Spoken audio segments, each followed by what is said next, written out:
Hi, everyone, I'm Diana. I said, collapsing onto Sarah's office couch like the weight of the world had dropped onto my shoulders. Girl, you won't believe what happened at the family dinner last night. Sarah, ever the composed legal consultant who's heard it all, raised an eyebrow.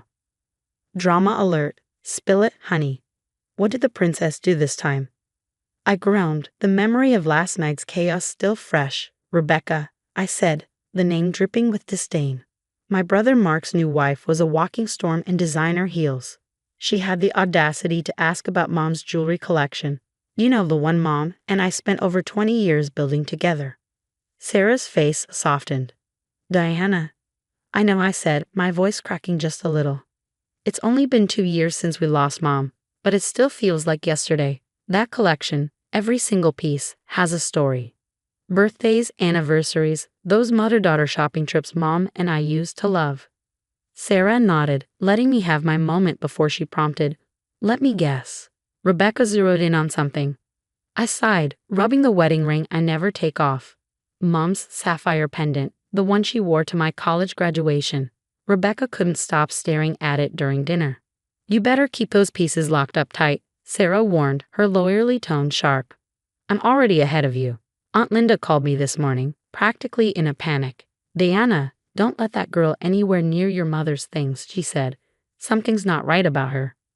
Sarah folded her arms. Your aunt's got good instincts. Has Rebecca always been this? Curious. Oh, please. The first time Mark brought her around, within 10 minutes she was asking about family heirlooms and vintage pieces. Her words, not mine. Before Sarah could respond, my phone buzzed. Another text from Mark. I held up the screen for her to see. Rebecca really loved meeting everyone. She was wondering if she could see Mom's jewelry collection sometime for inspiration. Inspiration? Sarah echoed, incredulous. This has been nonstop since their wedding 3 months ago. Mom's barely gone, and my voice faltered. Sarah cut me off, her tone firm. Listen, Diana, don't let anyone pressure you about those pieces. They're your connection to your mom. I know, but Mark's not himself anymore. He used to be my protective big brother, but now, it's like she's got him under some kind of spell. Last week, she even told Aunt Linda that some of Mom's jewelry would have been perfect for her wedding dress. Sarah leaned forward, deadly serious now. Your mom left those pieces to you, Diana. I've got the documentation to prove it. I nodded, fiddling with Mom's ring. Sometimes I sit in her old room, looking at her jewelry box, remembering how she'd get ready for date nights with Dad. She'd let me try on her pearls and tell me the story behind every piece. Those moments. Sarah reached out, giving my hand a squeeze. That's exactly why you need to protect them. Trust me, Diana. I've seen Rebecca's type before. In my line of work, we call them collectors of other people's treasures. I didn't realize then just how right Sarah was, or how much worse things were about to get. It all came to a head 2 weeks later. I just need to borrow it for one night, Diana, Rebecca purred, her eyes locked on Mom's diamond necklace. It's our 1-month wedding anniversary dinner. I hesitated, the words caught in my throat. Mark stood behind her, his expression a mix of pleading and impatience. Come on, sis, he urged. Mom would have wanted the family to enjoy these pieces, right? Against my better judgment, I relented. That was my first mistake. 2 weeks after that, Rebecca was back. The emerald earrings would be perfect for the charity gala, she cooed. Then it was the ruby bracelet for a work event. Each time, Mark pushed harder, making me feel like the unreasonable one. You've changed since we got married, Mark snapped at me one day. You've become so possessive. I bit my tongue, trying to keep the peace. But everything exploded at Aunt Linda's birthday gathering. When Rebecca walked in, my jaw dropped. She was wearing Mom's diamond necklace, the same one she'd borrowed weeks ago. But that wasn't even the worst part of this gorgeous piece. Rebecca gushed to our cousins, her fingers brushing the diamond necklace around her neck. It's been in Mark's family for generations. His grandmother wore it at her wedding. I nearly choked on my drink. Excuse me? I said, my voice sharper than I intended. That necklace was a gift from Dad to Mom for their 20th anniversary. I was there when he gave it to her. Rebecca's smile didn't falter, but her eyes narrowed. Diana, honey, are you feeling okay? You've seemed confused lately. She turned to Mark with a mock concerned expression. Didn't you tell me your grandmother left these pieces specifically for the eldest son's wife? Mark shuffled uncomfortably. Well, technically nothing. I exploded, unable to hold it in any longer. Those are Mom's pieces, she left them to me. The room fell silent. Rebecca's eyes filled with perfectly timed tears as she turned to Mark. I'm just trying to honor family traditions, she sniffed. Mark, she's scaring me. Later that night, as I sat in Mom's room, I discovered more pieces missing from her collection. The pearl earrings, the sapphire ring. Gone. My heart raced as I called Mark in a panic. His response floored me. Maybe you should see someone, Diana. First, the scene at Aunt Linda's, and now these accusations. Rebecca's worried about you. We all are. Worried about me? Your wife is stealing Mom's jewelry? Mark's tone hardened. See, this is exactly what I'm talking about. Rebecca would never steal. Maybe you're just having trouble letting go. I hung up, my hands shaking, and immediately called Sarah.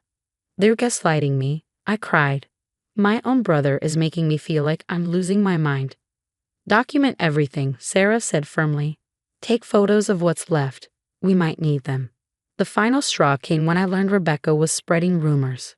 Poor Diana, she'd say, shaking her head in fake sympathy. She's been so unstable since her mom's death. She's making up these wild stories about the jewelry. Mark's really worried about her mental health. That night, sitting alone in my room, I looked at the half-empty jewelry box. Tears stung my eyes as I touched the few pieces I had left. I won't let them take you from me, Mom, I whispered. I promise. Then Tom texted me. We need to talk about Rebecca. This isn't the first time she's done something like this. My hands trembled as I typed back. What do you mean? Meet me tomorrow. There's something you need to know about your brother's wife. You're not going to believe this. The next day, at the coffee shop, Tom slid his phone across the table. That's Rebecca, he said, his voice low, except back then she went by Rachel Bennett. I stared at the screen, my heart pounding as I scrolled through the old news articles. 3 ex-boyfriends, missing family heirlooms, manipulated bank accounts, mysterious online sales. She's got a thing for grieving families, Tom explained. She gets close to someone who's lost a parent, works her way into the family, and then, he shrugged grimly. Mark's not her first target, just her first successful marriage. How did you find this? Remember Steve from cybersecurity? He did some digging. Your sister-in-law has quite the digital footprint. Check the next link. My stomach dropped. There, on an exclusive auction site, was Mom's sapphire ring. The description read, Vintage European cut, family heirloom. Serious collectors only. That's not even the worst part, Tom continued. She's drowning in debt. Maxed out credit cards, a shopping addiction. She's been using Mark's accounts to cover it up. I called Sarah immediately. Within an hour, she had Rebecca's financials. 5 aliases in 3 states, Sarah confirmed. And get this, there's an outstanding warrant for her arrest in Colorado, under the name Rachel. That night, I found more listings online. Mom's emerald earrings, the pearl necklace, all being sold under different accounts with elaborate fictional descriptions. I've got her banking records, Sarah said over the phone. She's been laundering money through these sales for years. This goes way deeper than we thought. Tom texted again later. Mark's starting to ask questions. Rebecca came home with a new Gucci bag she can't explain. Let him start pulling that thread himself. The family dinner was already planned for the next week. Perfect, I said, touching Mom's wedding ring, the one piece Rebecca hadn't managed to steal. Time to end this, Mom's way. Everyone's in position, Sarah texted as I set the table. Rebecca swanned in, wearing Mom's diamond necklace, playing the perfect hostess. Oh, Aunt Linda. What's that old album you brought? Just some family memories, dear, Aunt Linda replied, her smile razor sharp. Actually, I'd love to share these photos now. She opened the album and pointed. Here's my sister wearing this exact necklace on the day she bought it. Rebecca's face twitched. That's impossible. This is a family heirloom.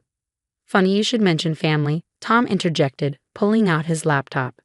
Because I've got some interesting family photos too. Different name, different hair color. But definitely you, right?